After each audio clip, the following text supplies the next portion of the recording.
giant killer with me. You got a green light, baby. Maybe, baby, you will see it. All right, welcome to the show, folks, and welcome back to the show. If you've been listening, we appreciate you ever so much being out there with us. That's right, you got the American Adversaries Drive Time, Prime Time Show Road Runners. Thanks again.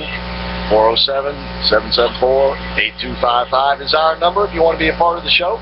And also, we're coming to you live from the Mercury Free Broadcasting Studios. And please don't forget, for the very best in Mercury Free dental care, call my dentist, Dr. James E. Hardy, at 407-774-8255. No, wait a minute. I knew I was going to do that tonight. It's been one of those days. 407-678-3399 is Dr. James E. Hardy's phone number. That other one is our phone number. And you can see us on the YouTube. Please tell them how they're General Lucas Paris. Well, go to YouTube, type in Adversary TV, find our complete works there, or just simply type in Pariscope and get the most recent Pariscope that has been put up. You can also subscribe. That's right, and you can subscribe at YouTube, and that way you'll get an alert when anything new is put up. You can probably see in the camera shot also Dark Winter. That's the book by John L. Casey, who's in the studio with me. I'm Christopher Hart, and of course we have the chairman of the board, Mike McBath, in the studio with us as well. And John L.'s book is a #1 bestseller this summer, and in climate change books, public policy books, earth science books. No, stand it back up there, John, that's fine. Astronomy and astrophysics books, weather books. I mean, this is a great book, and it's only going to get more popular. Dark Winter, you can get it by going to Barnes & Noble, you can get it by going to Amazon, or you can get it by going to John's website, which is veritence.net. That's veritence.net. And you can also, he'll autograph it for you if you go to veritence.net. All right, so first of all, you know, we got the big Democratic debate coming up tonight. I'm going to try to put myself through it. I might have to keep some Johnny Walker Red or something handy. Chris, let me read that statistic one more time.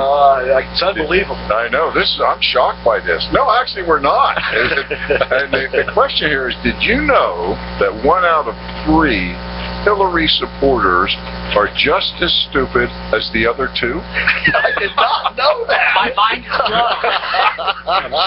But doesn't that sound like a response? You know, oh boy! The thing I like too was, again, on this server thing we talked about. You know, Hillary's had these secret servers, right? But you know what? What's good for the goose is good for the gander. Bill had his secret servers. Hello, Monica.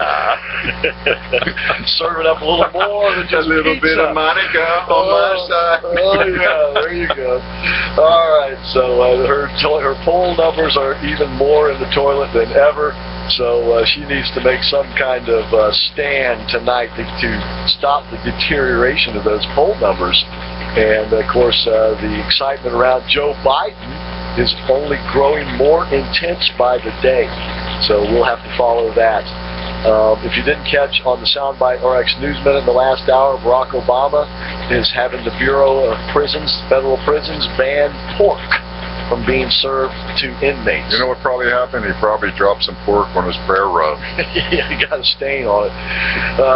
Yeah, so that will make the black Muslims in our federal prisons very happy. It has also made CARE very happy, and it will also make the Islamic State very happy when they find out about it. And Planned Parenthood has announced today they will no longer be accepting money for the parts that they still intend to carve up and give away now. They'll probably take Bitcoin. Yeah. Yeah, they didn't finish the sentence, you know. Yes, and Playboy has announced that no more naked women. But Chris, that's like an auto magazine without cars. I don't think that's going to work, do you? You know where they made their mistake? You know where Playboy made their mistake? Yeah, just doing what they said. No, in my opinion, the girls in the girls in the layouts, they never aged with the demographic. So it went from being a book where you said, man, my girlfriend, she looks like that, to my girlfriend or my wife will never look like that again. In other words, I believe if they had older, beautiful women in the book, they'd still have more subscribers than they got Now, today. how old are you going to go now, Chris? I don't know. You know, I don't know. Maybe I've opened up a can of worms A here. special yearly milk issue. That's all you need. I told somebody the other day that my third wife hasn't even been born yet. I'm kidding, honey. You plan on becoming a Muslim, do you? Or dead. Oh, my goodness. And then some what I consider to be very, very sad news. And that is that the old ball coach has hung up his whistle today. And Steve Spurrier has resigned from the head South football Carolina coach. Gamecocks. Saying, you know, and he's always been one of my heroes. You know, I loved him when he was the quarterback at the University of Florida. He got the Heisman Trophy, and I've always kind of followed his career ever since then. But whichever team he was coaching was one of my favorite teams, simply because he was the coach. Well, and the other thing, he always won. He I always mean, the did. answer is I don't think he ever had a losing season.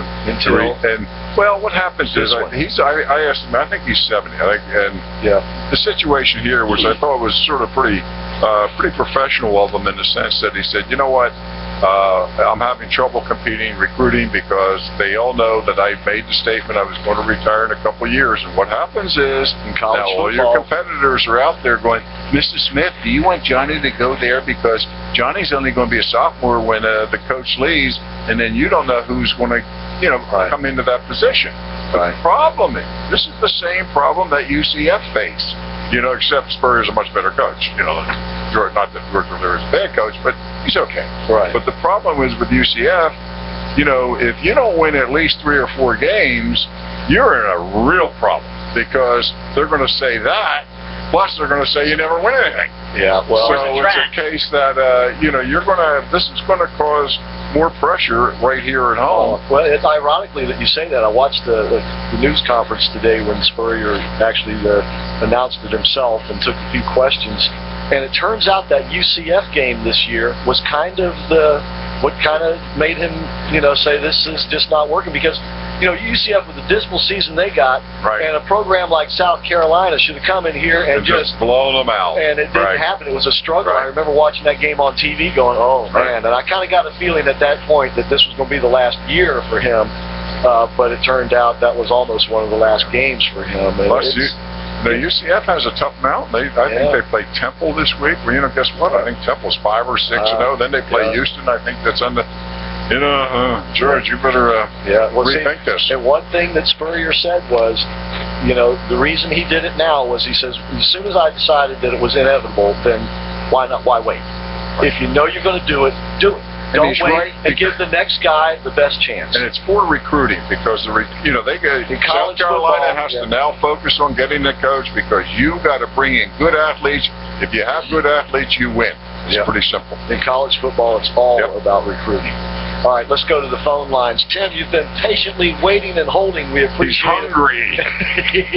Yeah. I can see that. Go ahead, my friend.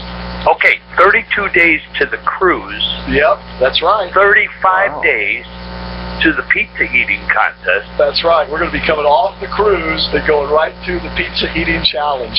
That's You're right. going to be a well-rounded guy. I might still be full from the cruise. That or your stomach will be all stretched out and you'll be ready to pack it full of pizza. Yeah. So listen, the reason they took the is to get that out of the way now before he puts in all those Getmo prisoners. So that won't be an issue. It'll already have been done. Yeah, well, that might be part of it, but there's probably more to it than that. But that's a good point because, they are actually looking at federal prisons, including medium security federal prisons. That really makes sense, doesn't it? Oh, yeah. In the federal prison system, you have minimum, medium, and maximum security. Minimum is like Eglin Air Force Base where there's actually no fence. Medium security is they have like double razor wire fences. Maximum security are the penitentiaries. Minimum is no way they're talking about that yet. But medium security, I mean, these people have been tutored on escaping, right? As if they're going to have problems coming out of these prisons. But you know what? They'll be able to organize and do everything they want. Well, because our president is working with you. Well, they'll be able to stay in prison because they won't have to eat pork. Let's go. Right. Let's go. Thank you, Tim. One more thing.